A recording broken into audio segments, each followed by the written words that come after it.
그래도 한때는 프리미어리그 최고의 윙어라 불리던 제가 선발에서 밀려난 것을 넘어 방출 리스트에 올랐다는 게 말이나 되는 겁니까? 뭐 받아들이기 쉽지 않겠지만 그게 현실인 걸 어떡하겠나. 이미 등번호 7번은 네토에게 빼앗겼으며 그나마 자네의 경쟁 상대를 할 수 있던 마도에케가 지난 울브스전에서 해트트릭을 기록했으니 과포화 상태의 윙어 라인을 정리하려면 당연히 1순위 정리 대상은 스털링 자네 아니겠나? 제가 맨시티 시절만 해도 5년 연속 두 자릿수 득점에 성공했으며 19-20 시즌은 리그에서만 20골을 집어넣고 무려 살라와 케인을 제치고 리그 득점 4위에 올랐다는 거 아시죠? 거기다가 2019년 한 해 동안 53개의 공격 포인트를 기록, 메시와 호날두를 뛰어넘고 최다 공격 포인트를 올렸던 선수가 바로 저 라임 스털링이라고요. 하지만 첼시에 넘어온 뒤 지난 2년간 6골 3도움과 8골 4도움, 솔직히 이 정도 스탯 가지고 리그 최고의 윙어를 할 순 없지 않겠나? 리그 최고까진 아니라도 여전히 정상급이라고는 할 수 있지 않겠습니까? 놀랍게도 제 나이가 아직 20대이며 전성기의 기량만 되찾는다면 남들보다 어린 나이에 전성기를 맞이했기에 에이징 커브도 남들보다 빨리 왔던 거 아니겠나? 자네가 아직도 29살이란 게 놀랍긴 하지만 어째서인지 부활할 거란 기대가 들지 않으며 29살이란 나이도 현재 첼시의 윙어 중엔 최고령이라는 거 알지? 한때 저와 함께 프리미어리그 4대 윙어라 불리던 살라만의 손흥민 선배의 나이가 전부 32살로 저보다 3살이나 많다는 거 아시죠? 마네 선배야 이미 사우디로 떠났다지만 살라 선배와 손흥민 선배의 경우 여전히 리버풀과 토트넘의 에이스로 활약 중인데 그 친구들은 여전히 가공할 만한 득점력을 갖추고 있지 않던가? 스털링 자네 혹시 전 매트커 엉덩이 드리블만큼은 아직도 프리미어리그 수비들을 괴롭히기 충분하지만 어느샌가 사라져버린 결정력으로 인해 리그 최고의 홈런왕에 등극한 것은 물론이고 결국 포든에게 주전 자리를 내어주며 맨시티에서 쫓겨나지 않았던가? 쫓겨난 게 아니라 제 발로 나온 겁니다만 아무튼 윙어에게 있어 가장 중요한 건 득점력보단 돌파력이지 않겠습니까?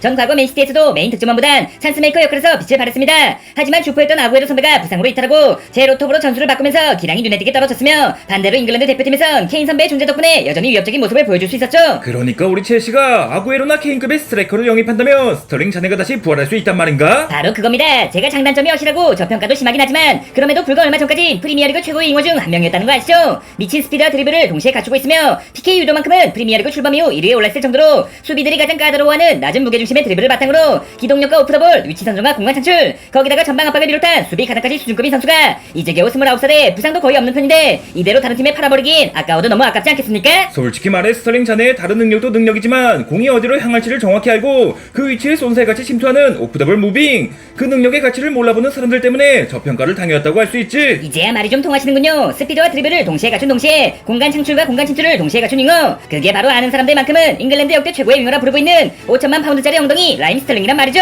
하지만 그 위치에 정확히 서 있으면 뭐하나? 스털링 이게 뭔가요? 라는 검색어가 자동 완성으로 따라올 만큼 찼다 하면 홈런에 빅찬스만 넣었다 하면 미스로 마무리하고 있는데, 아이 그러니까 저 대신 마무리를 맡아줄 정상급 스트라이커 한 명만 데려와 주신다면, 아니 어떻게든 첼시에 남겨만 주신다면 만점짜리 활약은 물론이고 주전 선수단 전체에 축구화까지 빨아놓겠습니다. 자네가 이런 취급을 받으면서까지 크린토피아노 뽀송도를 자처하면서까지 첼시에 남고자 하는 건 아무래도 5억이 넘는 주급 때문이겠지? 그렇다고 이런 나이에 사우디에 가긴 싫고 행여나 프리미어리그의 다른 팀에서 자네를 영입한다고 해도 5억은커녕 1억도 주기 아까울 테니. 아이 뭐 솔직히 말하면 그런 문제도 없진 않지만 전 무조건 부활에 성공할 것이며 이왕 부활하는 거 첼시에서 부활하는 게 좋지 않겠습니까? 제가 결정력만 살아나면 첼시 우승에 무조건 도움이, 아니 무조건 우승을 안겨줄 거라 확신하며. 지금의 자네가 첼시의 우승을 도울 수 있는 유일한 방법이라면 제값을 받고 다른 팀에 팔려가는 거 아니겠나? 도대체 뭐 때문에 800억이나 주고 영입했으며 도대체 뭐 때문에 계약 기간이 3년이나 남아있는지 모르겠지만 안타깝게도 나 마레스카의 첼시에선 더 이상 자네에게 기회도 돈도 줄 수 없으니 만에 하나 오시멘을 영입한다 해도 스털링 자네는 무조건 매각. 이른 나이에 사우디로 팔려가기 싫다면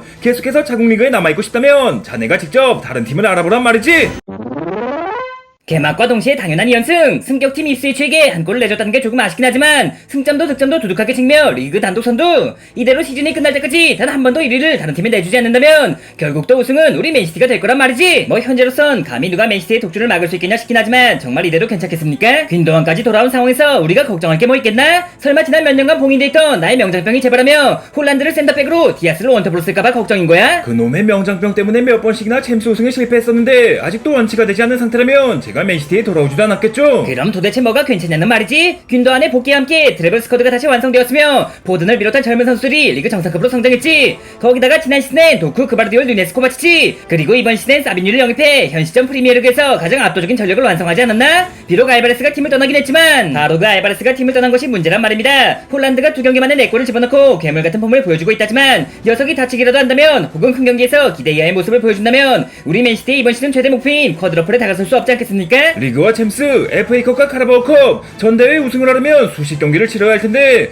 홀란드가 못 나오는 경우는 분명히 발생할 테고 홀란드급은 아니어도 최소한 알바레스급의 백업 스트라이커는 보강을 해야 만일의 사태에 대비할 수 있지 않겠습니까? 뭐 셀틱의 후르아시 큐고부터 코펜하겐의 오리카르손까지 저렴한 금액의 땜빵 선수를 물색하고 있긴 하지만 솔직히 말해 그 정도 선수를 데려올 바엔 이선 자원들을 제로톱으로 쓰는 게 낫지 않겠나? 포드는 말할 것도 없고 김도한 자네 역시 얼마든 폴스나인으로 뛸 수 있으니 아이 뭐 저나 김도한 선배나 어딜 갖다 놔도 1인분 이상 해주는 선수라지만 그래도 측면과 중원에 있을 때 훨씬 위협적인 선수 아니겠습니까? 내가 그걸 몰라서 그래? 하지만 측면과 중앙 자원에 여유가 있는 반면 최전방은 홀란드 한 명뿐이라 할 수 있으니 니들이 좀 메꿔줄 수 없겠냐는 말이지. 우리가 타니엘 레비의 토트넘도 아니고 셰이크 만수르의 맨시티인데 굳이 그렇게 어거지로 메꿀 필요가 있겠습니까? 알바레스를 1,400억에 팔았고 사비니를 600억에 영입했으면 사실상 800억이나 번 셈이니 더도 말고 덜도 말고 딱 800억짜리 백업 스트라이커만 영입한다면 아무리 벤치에만 있어도 우승컵이 따라오는 맨시티라지만 800억짜리 선수 중에 백업으로 뛰고 싶은 선수가 있겠나? 그것도 어느 정도의 출전 기회를 보장하는 것도 아닌 그저 홀란드 너의 체력 포션 그 이상도 이하도 아닌 역할. 그 역할을 하기 싫어서 알바레스가 떠났다는 거 몰라? 이정료 800억이라면 딱 제가 맨시티를 떠나 첼시에 갔을 때와 비슷한 금액인데 제가 비록 제로톱보단 윙어에 가깝지만 부상도 거의 없고 활동량도 많겠다. 자존심이 조금 상하긴 하지만 홀란드의 체력 포션 역할로 딱이지 않겠습니까? 어디서 이상한 소리가 들리지 않아? 니들이라도 스트라이커를 사달라는 통에 잡상이라도 들어온 건가? 잡상인이라뇨? 저 스털링입니다 감독님. 맨시티에서만 131골에 제시 3도움을 기록하며 4차례 프리미어리그 우승을 경륜했던 구 맨시티의 넘버 7 라임 스털링이라고요. 이거 어디서 많이 듣던 목소리인데 맨시티 챔스 우승을 수차례나 날려먹었던 홈런 귀신 목소리 아니야? 아이 그래도 한테는 맨시티의 에이스이자 프리미어리그 4대 윙어라 불리던 저인데 홈런 귀신은 조금 가만 홈런 왕도 아닌 홈런 귀신이라니 설마 감독님께선 제가 보이지 않는 겁니까? 홀란드부터 포든까지 우리 에이스를 결정력 떨어지게 아주 기분 나쁜 기운이 들어온 것 같구먼. 이거 아무래도 홈런 귀신인 겁도 없이 맨시티 복귀를 꿈꾸는 모양이니까 다들 라커룸에 소금 뿌리고 문단속 철저하게 하란 말이야. 에휴 무시를 넘어 귀신 취급이라니. 이거 아무래도 맨시티엔 더 이상 내 자리가 없겠구먼. 리버풀과 아스날에도 자리가 있을 것 같진 않고 토트넘은 내 주급을 절반으로 깎지 않는 이상 받아줄 리가 없겠지. 그렇다고 빌라나 뉴캐슬로 가기엔 내 자존심이 허락하지 않고 어디 빅6에 속해 있으면서 주급도 빵빵하게 줄 수 있는 팀이 그러고 보니 거기가 있었지. 같은 맨체스터에 이런 개꿀팀이 있다는 걸 왜 잊고 있었지? 과거 9급 골몰 링가드한테도 2억 가까운 주급을 따박따박 주었던 곳이니까 7급을 넘어 5급까지 올라봤던 나에겐 5억 정도는 맞춰줄 수 있겠지? 저기 계십니까? 이적을 노리고 오신 거라면 번지수 잘못 찾아왔습니다. 이미 맨유의 우측 윙어는 저 안토니가 맡고 있기에 팽이면 팽이답게 빙글빙글 돌아서 저쪽으로 좀 빠져있지. 반갑네 스털링. 리버풀과 맨시티 그리고 첼시까지 네로라는 빅클럽에서 뛰어봤으니 프리미어리그를 대표하는 명문클럽 우리 맨유에서도 한 번쯤은 뛰어봐야 되지 않겠나? 제가 리그 우승만 4번에 컵대회 우승도 그 못지않게 많이 해봤지만 아직 유럽 대항전 우승이 없다는 거 아시죠?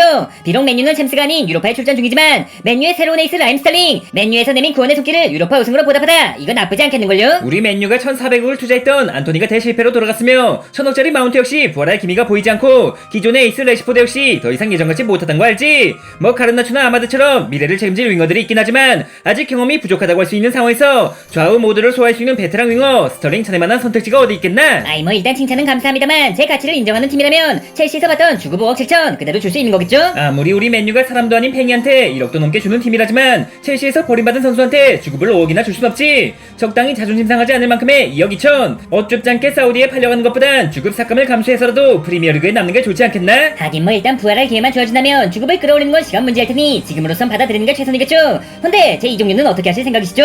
제가 아직 첼시와의 계약 기간이 3년이나 남아있으며 듣기로는 사우디에서 전억 이상을 불렀다고 하던데 이미 살아 움직이는 이종류를 첼시로 보냈으니 자넨 걱정 말고 맨유에서 부활할 생각에 집중하라고. 어디 보자. 지금쯤 도착할 때가 지났을 텐데.